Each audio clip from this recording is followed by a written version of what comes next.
करवा चौथ की व्रत कथा। एक साहूकार था जिसके 7 बेटे और एक बेटी थी। सातों भाई व बहन एक साथ बैठकर भोजन करते थे।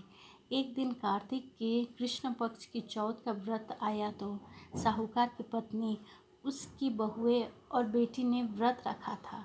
शाम को जब सभी भाई भोजन करने के लिए बैठे तो उन्होंने अपनी बहन से कहा, आओ बहन भोजन कर लो।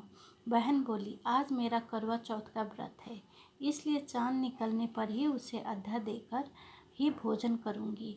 तब भाइयों ने सोचा कि चांद के निकलने तक बहन भूखी रहेगी, अतः एक भाई पेड़ पर चढ़ गया और वहां उसने एक दिया जलाया और दूसरे हाथ से चलनी की ओट कर दी, जिससे वो दूर से चांद जैसा लगने लगा। फिर शेष भाई अपनी बहन को उस नकली चांद को दिखाकर कहने लगे, बहन चांद निकल आया है, चल कर उसे आधा दे दो।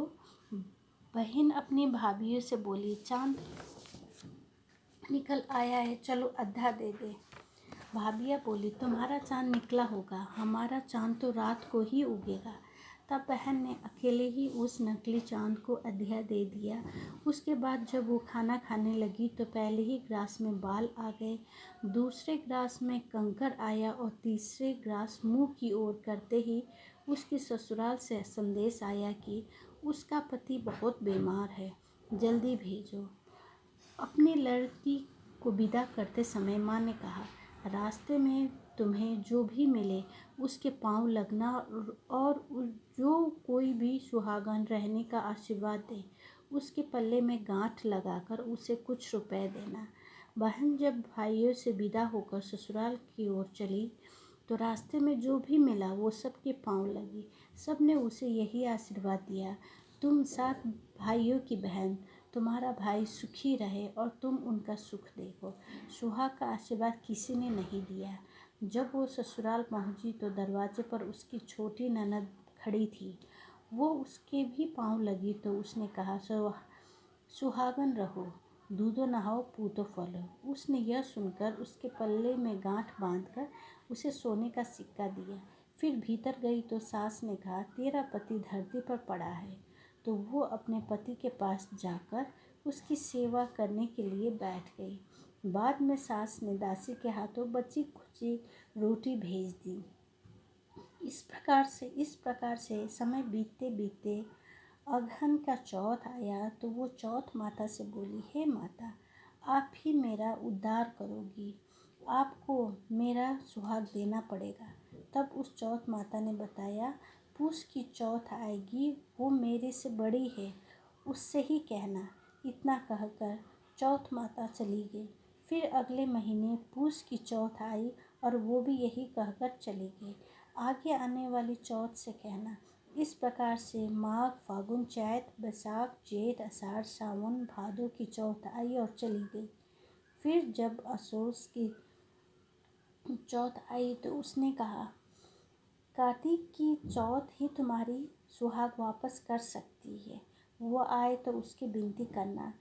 फिर वो भी चली गई। जब कार्तिक की चौथ आई तो बोली, भाइयों की प्यारी करवा ले, दिन में चांद उगाने करवा ले, व्रत खंडन करने वाली करवा ले। यह सुनकर वो चौथ माता के पांव पकड़कर गिड़गिड़ाने लगी, हे चौथ माता, मेरा सुहाग तुम्हारे हाथों में है, आप ही मुझे सुहागन करें। तो माता बोली, तुम्हारा व्रत भंग कर देने से भगवान श्री गणेश जी अप्रसन्न हो गए हैं और इसी कारण से तुम्हारा पति की यह गति हुई है।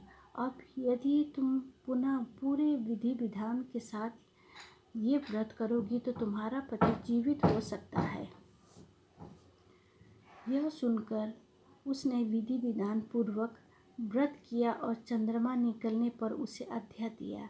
उसके इस प्रकार से व्रत संपन्न करने से गणेश जी अत्यंत प्रसन्न हुए और उनकी आज्ञा पाकर करवा चौथ माता ने अपने टीके में से रोड़ी लेकर उस आदमी पर छिटक दिया तो वो उठकर बैठ गया और बोला, आज मैं बहुत सोया।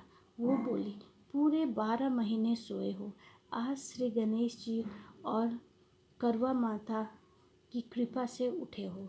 हे करवा चौथ माता, आपने जिस प्रकार से उसके पति की आयु प्रदान की, वैसे ही सभी के पतियों की दीर्घायु प्रदान करना।